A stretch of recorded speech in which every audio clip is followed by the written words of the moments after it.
ಇದು gold storage ಅಲ್ವೇ ಅಲ್ಲ, ಇದು ದೊಡ್ಡ ಚಿನ್ನದ ಅಂಗಡಿ ಕೂಡ ಅಲ್ಲ. ಟನ್ ಗಟ್ಟಲೆ ಚಿನ್ನದ ಬಿಸ್ಕೆಟ್ ಬಗ್ಗೆ ಅಂದ್ರೆ ಇಟ್ಟಿಗೆ ಅಂತೆ ಜೋಡಿಸಿದ್ದಾರೆ. 13.5 ಟನ್ ಗೋಲ್ಡ್ ಮಾಜಿ ಮೇಯರ್ ಮನೆಯಲ್ಲಿ ಸಿಕ್ಕಿರೋದು. ಯಪ್ಪ, ದೊಡ್ಡ ಚಿನ್ನದ ಅಂದ್ರೆ ಜ್ಯುವೆಲ್ಲರಿ ಶಾಪ್ ಅಲ್ಲ, ಚಿನ್ನದ ಅಂಗಡಿ ಅಲ್ಲ ಇದು.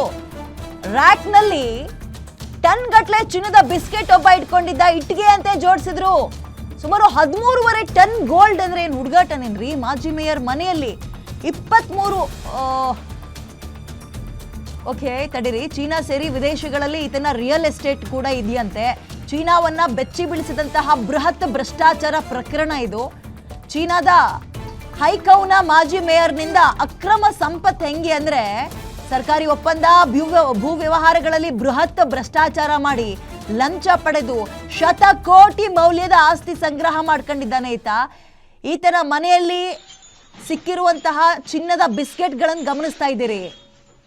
ಚಿನ್ನ ರೀ ಇದು. ಆಮೇಲೆ ಆ ರ್ಯಾಕ್ಗಳು ನೋಡಿ, ಇಲ್ಲಿ ಶೂ ರ್ಯಾಕ್ ನಾವು ಮನೆಗಳಲ್ಲಿ ಇಟ್ಕೊಂಡಿರ್ತೀವಲ್ಲ, ಚಪ್ಪಲಿ ಇಡಕ್ಕೆ, ಶೂ ಇಡಕ್ಕೆ, ಆ ರ್ಯಾಕ್ಗಳಲ್ಲಿ ಚಿನ್ನ ಜೋಡಿಸಿಟ್ಟಿದ್ದಾರೆ.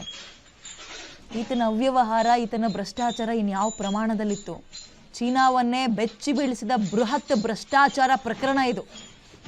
ಇಟ್ಕೆ ಈ ಚಪ್ಪಲಿಗಳು ಜೋಡಿಸ್ದಂಗೆ, ಶೂ ರ್ಯಾಕ್ನಲ್ಲಿ ಜೋಡಿಸ್ದಂಗೆ ಅಲ್ಲಿ ನೋಡಿ, ಅಲ್ಲಿ ಗೋಲ್ಡ್ ಇಟ್ಟಿರೋದು. ಅವನಿಗೆ ಅದರಲ್ಲಿ ಕಳೆದೋದ್ರೂ ಗೊತ್ತಾಗಲ್ಲ ಬಿಡಿ, ಯಾಕಂದ್ರೆ ಎಲ್ಲವೂ ಅಕ್ರಮವಾಗಿ ಸಂಪಾದನೆ ಮಾಡಿರೋದು. ಈ ಪ್ರಮಾಣದಲ್ಲ, ಭ್ರಷ್ಟಾಚಾರ ಈಸ್ ನೆಕ್ಸ್ಟ್ ಲೆವೆಲ್ ಅಂದರೆ ಇದೆ ನೋಡ್ರಿ. ಯಪ್ಪ.